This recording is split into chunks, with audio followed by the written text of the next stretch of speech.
Hey everyone, I hope everybody's having a great break. We're continuing our video series on the interaction between branches of government. Today we're going to focus on the cabinet and White House staff. So I actually put together about 5 videos all day, and now during Sunday Night Football, I'm going to at least record one during halftime. So let's do this. Okay, so the White House staff is managed by the White House Chief of Staff. We already mentioned him in a previous video, and they directly advise the president on a daily basis. So the chief of staff has a large amount of power controlling the personal schedule of the president. And here are, you have about over 600 people that work on his staff. And here's some key departments. The Office of Communications, Legislative Affairs, Political Affairs, and Intergovernmental Affairs. There's also support services, staff that does scheduling, personnel, and of course we have the Secret Service. And then we have policy offices, national security affairs, domestic policy affairs, and cabinet secretaries. We'll mention some of them in a minute. So each plays a really important role in formulating policy and making sure that the White House runs as smoothly as possible. The First Lady also has her own office and staff, and so does the vice president. So here's examples of a cabinet secretary. You have Mike Pompeo, who is our current Secretary of State. And then once Biden assumes office, you have Antony Blinken below. Remember, we saw the video of him on Sesame Street talking to Elmo. Okay, so a little bit of example of communication directors. So there's this office began in 1969. The only president who's had more communication directors than Trump, I believe, has been Reagan. So some of these names should be familiar to you. Sean Spicer. I know the SNL fans in class know who Sean Spicer is. Anthony Scaramucci, who only was the director for, I believe, 11 days. Hope Hicks. And Biden's communication director is planned to be Kate Bedingfield. So a little bit on the First Lady. It's not an official job, right? But they do have roles. So I have some examples here. So up top to the left, you see Hillary Rodham Clinton, and she was given responsibility. She was given responsibility of chairing the Healthcare Reform Task Force. And she actually moved from the traditional part of the White House that was reserved for the First Lady to the actual working wing of the White House, with other staff members to make that work.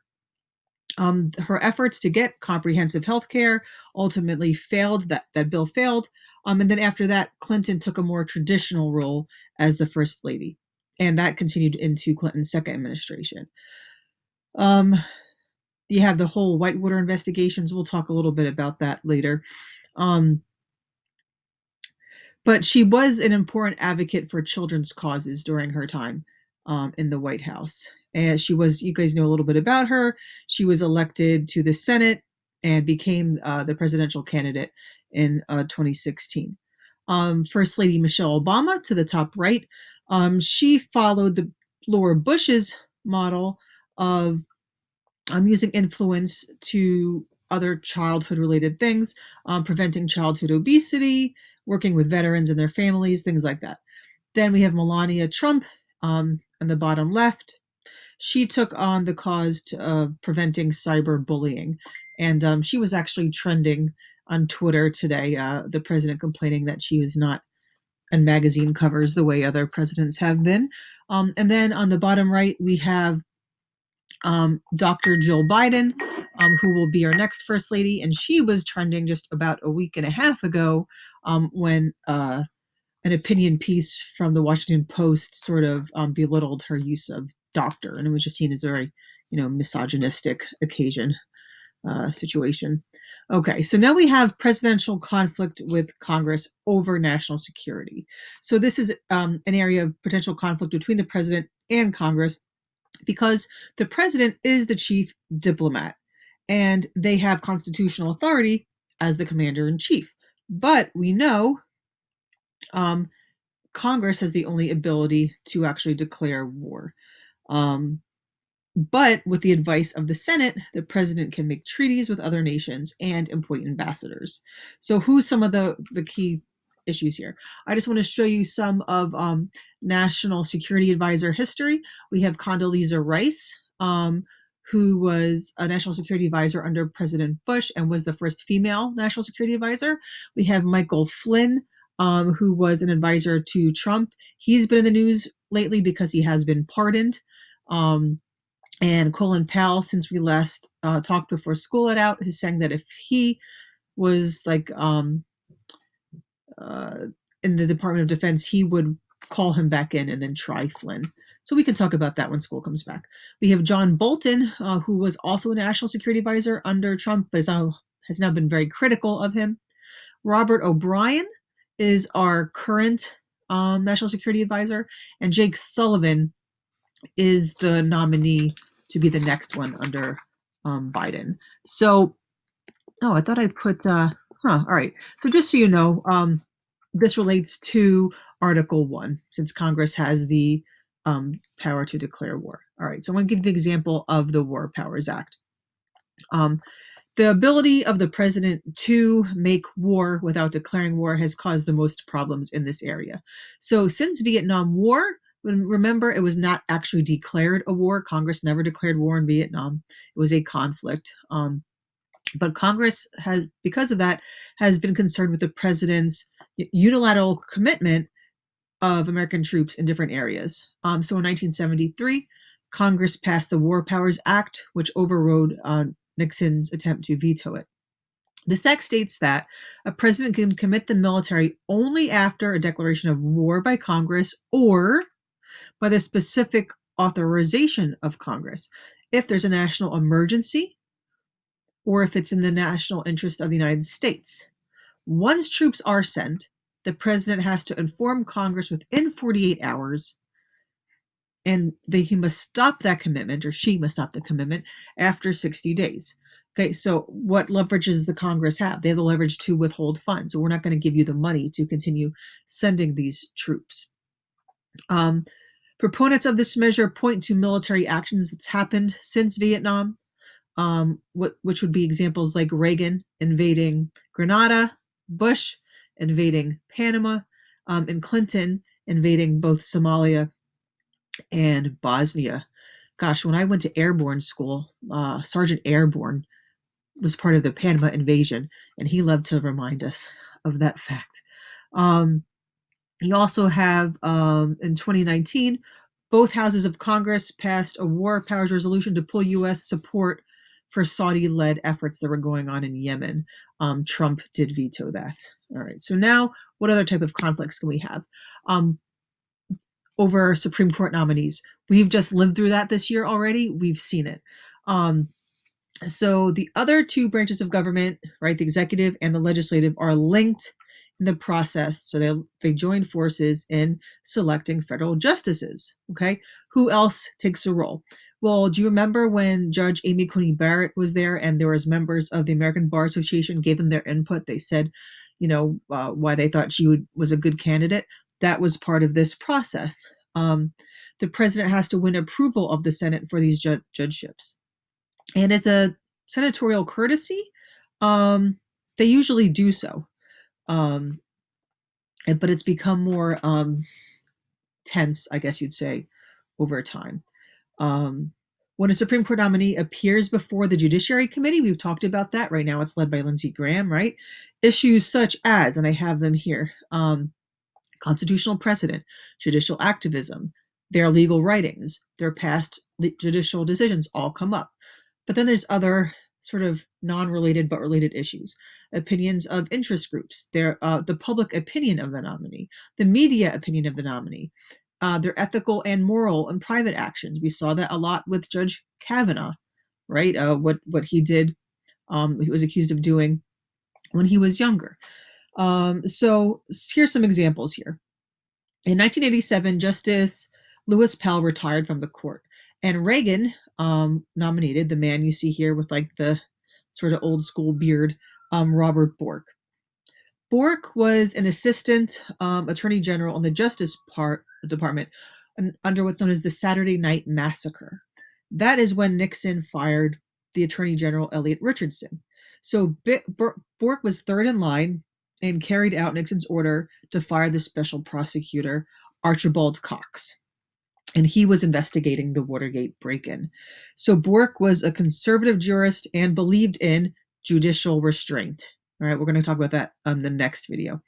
Many of his writings were then questioned, as well as his views regarding minorities and affirmative action. He was actually rejected by the Senate, and that was a big deal. So after this defeat, the term borked, sort of funny, right, was coined. So you you that a little bit when you we were listening to the Kavanaugh hearings and the Coney Barrett hearings. So it refers to a presidential appointee who does not get approved by the Senate because of ideological reasons, right? Not because of like, when Obama tried to get someone through, and they said it was too close to the end, but for ideological reasons. So let's continue on here. Other examples. We have Clarence Thomas. So that's when President Bush, the first one, nominated him in 1991 to replace the first African-American justice, who was Thurgood Marshall. We learned about him with Brown versus Board of Ed and things. This nomination brought to attention the actions of a male-dominated Judiciary Committee when it came to questioning both Thomas and a witness, Anita Hill. So you both see there.